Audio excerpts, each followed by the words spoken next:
আপনাদের জানিয়ে রাখি, সঞ্জয়ের আজকেও দাবি যে তিনি এই কাজ করেননি। দোষী সাব্যস্ত সঞ্জয় রায় তিনি আজকেও দাবি করেছেন বিচারকের সামনে যে তিনি এই কাজ করেননি, তাকে ফাঁসানো হয়েছে বলে দাবি করেছেন সঞ্জয় রায়।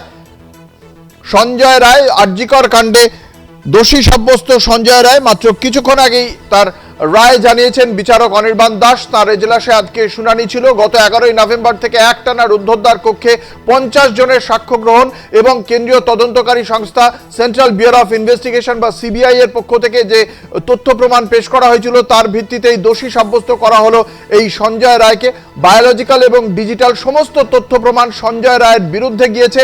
তিনি যে এই খুন করেছেন, তিনি একমাত্র তিনি এই যে ঘটনা ঘটিয়েছেন সেই বিষয়টি উঠে এসেছে সিবিআই এর দেওয়া তথ্য প্রমাণ এবং সেই তথ্য প্রমাণের ভিত্তিতেই তাকে দোষী সাব্যস্ত করলো আদালত। যে যে ধারাগুলিতে 64, 66 এবং 103-1 ধারায় দোষী সাব্যস্ত করা হয়েছে সঞ্জয় রায়কে, 66 এবং 103-1 এই দুটি ধারায় যে শাস্তি, সেই শাস্তি হলো যাবজ্জীবন কারাবাস বা মৃত্যুদণ্ড। সেক্ষেত্রে আগামী সোমবার রয়েছে সাজা ঘোষণা। সোমবার সাজা ঘোষণায় সেক্ষেত্রে সঞ্জয় রায়ের জন্য কি অপেক্ষা করছে, যাবজ্জীবন কারাবাস নাকি মৃত্যুদণ্ড, সেটা সোমবার দিন জানতে পারা যাবে। তবে এই রায় ক্ষেত্রে দোষী সাব্যস্ত সঞ্জয় রায়, নির্যাতিতার পরিবার, জুনিয়র ডক্টরস ফ্রন্ট বা রাজনৈতিক মহলের একাংশের পক্ষ থেকে বারংবার বলা হচ্ছিল যে এই একজনই খুন করেছে, এই তত্ত্বটা বারংবার খারিজ করেছিল বাকিরা। সেক্ষেত্রে সিবিআই এর তদন্তে একাধিক ব্যক্তির প্রমাণ পাওয়া যায়নি। সিবিআই এর পক্ষ থেকেও কিন্তু কলকাতা পুলিশের যে তদন্ত ছিল সেই তদন্তেই শিলমোহর দেওয়া হয় এবং সেখানে সঞ্জয় রায় যে একমাত্র এই ঘটনা ঘটিয়েছিলেন সেই বিষয়টিতেই, সেই তত্ত্বেই শিলমোহর দেয় কেন্দ্রীয় তদন্তকারী সংস্থা এবং তার ভিত্তিতেই আজকে দোষী সাব্যস্ত ঘোষণা করা হলো সঞ্জয় রায়কে।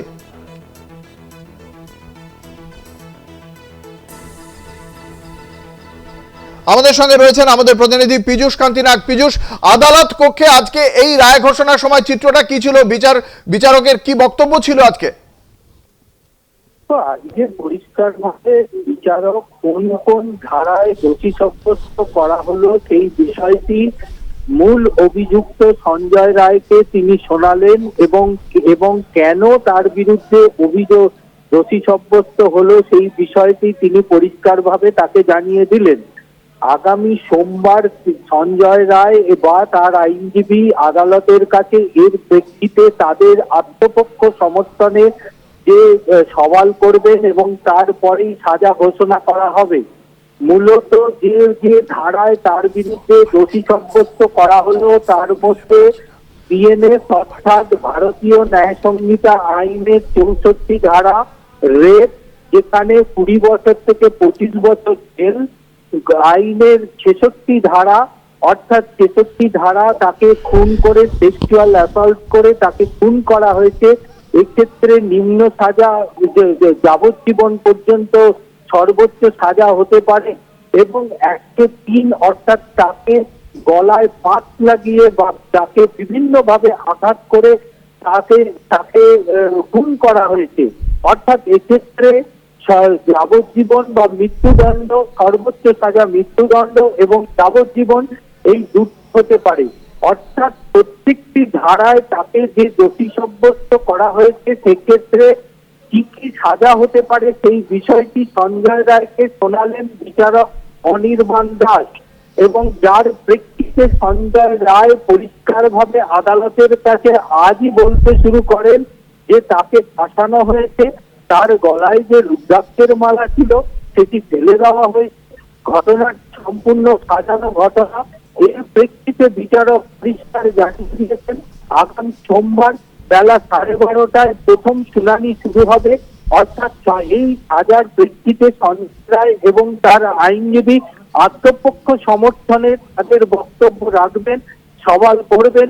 তারপরেই তিনি সঞ্জয় রায়ের বিরুদ্ধে কি সাজা সেই সাজা ঘোষণা করবেন।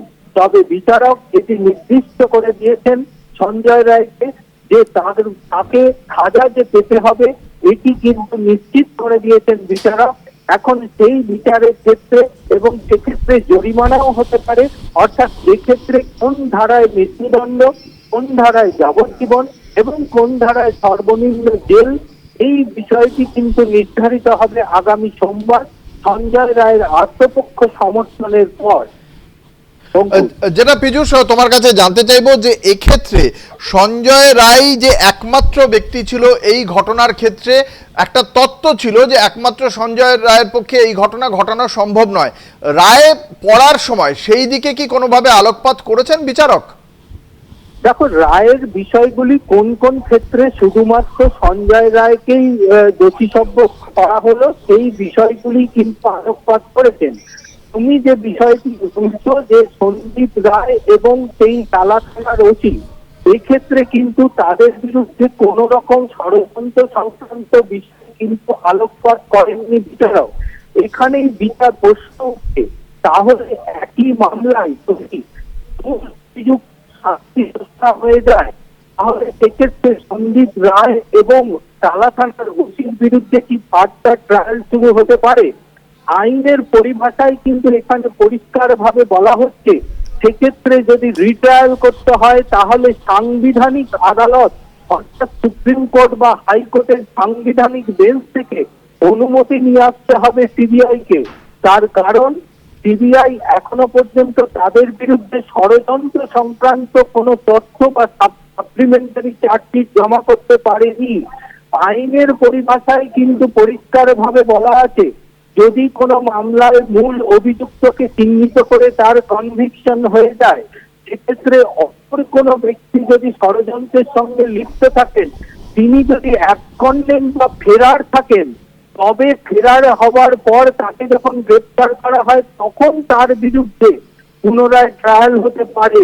কিন্তু এক্ষেত্রে সন্দীপ রায় এবং তালা থানার ওসি দুজনের কেউই ফেরার বা অ্যাবসকন্ডেন্ট ছিল না, দুজনেই কিন্তু হেফাজতে ছিল। অর্থাৎ তাদের বিরুদ্ধে ষড়যন্ত্র সংক্রান্ত কোনো সাপ্লিমেন্টারি চার্জশিট এখনো সিবিআই জমা করতে পারেনি। সেক্ষেত্রে পরবর্তীকালে এই আজ যদি সঞ্জয় রায়ের যদি সাজা ঘোষণা হয়ে যায়, তাহলে তারা কিন্তু এই সাজা ঘোষণার পরে তারা অ্যাকুইটালের আবেদন জানাতে পারে। এবং পীযূষ, তুমি আমাদের সঙ্গে থাকো। আমাদের সঙ্গে রয়েছেন ডক্টর কুণাল সরকার। আজকে শিয়ালদা আদালতের পক্ষ থেকে বিচারক অনির্বাণ দাস সঞ্জয় রায়কে আরজিকর মামলায় দোষী সাব্যস্ত করেছে। আপনি কিভাবে দেখছেন এই রায়কে? মনে হয় এটা একটা প্রত্যাশিত রায় ছিল। যে এটা তো মনে হয় যে সঞ্জয় রায় যে দোষী সাব্যস্ত হবেন তাতে আমাদের খুব একটা হতভম্ব বা এটা অপ্রত্যাশিত সেটা বলা যায় না। এখন তার রায়টা, তার সাজাটা হয়তো সর্বোচ্চ সাজার দিকেই যাবে, কিন্তু প্রশ্ন হলো যে এইটা যদি এখন একটা অ্যাপিল প্রসেসের মধ্যে দিয়ে যায়, তাহলে সিবিআই এখন অব্দি যেভাবে ইনভেস্টিগেশনটা করেছে এবং মধ্যে মধ্যে সিবিআই ভেতর থেকেই যে খবরাখবরগুলো ছড়িয়ে ছিটিয়ে চারিদিকে লিকড হচ্ছে, তাতে হয়তো একটা ভবিষ্যতের জন্য একটা প্রশ্ন থাকবে যে আমাদের শিয়ালদা কোর্টের বিচারকের এই যে সিদ্ধান্ত এবং যে সাজাটা, এই সিদ্ধান্ত এবং সাজাটা তিনি বজায় রাখতে পারবেন কিনা সেটা নিয়ে ভবিষ্যতের দিকে একটা প্রশ্ন থাকবে। আপাতত আজকে যেটা হয়েছে সেটা প্রত্যাশিত। একাধিক ব্যক্তি জড়িত আছে, এই তত্ত্ব কার্যত খারিজ হয়ে গেল আজকে আদালতের রায়। কিভাবে দেখছেন সেই বিষয়টিকে? আমার মনে হয় না সেটা আপাতত, হয়তো নিশ্চয়ই আপাতত যে একাধিক ব্যক্তি জড়িত ছিল সেটাকে সাবস্ট্যান্সিয়েট করার মতো সাক্ষ্য প্রমাণ ধারণা মানুষের থাকতে পারে, কিন্তু সেটাকে আরো শক্তপোক্ত করার জন্য যে সাক্ষ্য প্রমাণ সিবিআই দেওয়ার কথা সেটা সিবিআই ছিল না। সুতরাং একথাটা ঠিক যে আইন আদালতের চত্বরে একাধিক মানুষের ইনভলভমেন্টটাকে এখনো প্রতিষ্ঠিত করা যাচ্ছে না, অবশ্যই যাচ্ছে না। সুতরাং এটা হলো, কিন্তু এই যে একজনের ওপরও যে সাজাটা দেওয়া হয়েছে, এই যে সিবিআই নানান রকম পদ্ধতিগত যে নড়বড়ে ব্যাপারগুলো আছে সিবিআই এর আছে, বা ইন জেনারেল সাক্ষ্য প্রমাণ সংগ্রহের মধ্যে যে অনেকগুলো প্রশ্ন আছে, এগুলো যখন পরপর এবার হায়ার কোর্টে যেতে শুরু করবে, সেখানকার আতস কাছের নিচে যে সিদ্ধান্তগুলো হবে তাতে এই সাজা এবং এই রায়কে টিকিয়ে রাখা যাবে কিনা সেটা নিয়ে একটা প্রশ্ন থাকবে। অসংখ্য ধন্যবাদ। আমাদের সঙ্গে ছিলেন বিশিষ্ট চিকিৎসক ডক্টর কুণাল সরকার। আমাদের সঙ্গে রয়েছেন আমাদের প্রতিনিধি পীযূষ কান্তি নাগ। পীযূষ, ধন্যবাদ পীযূষ।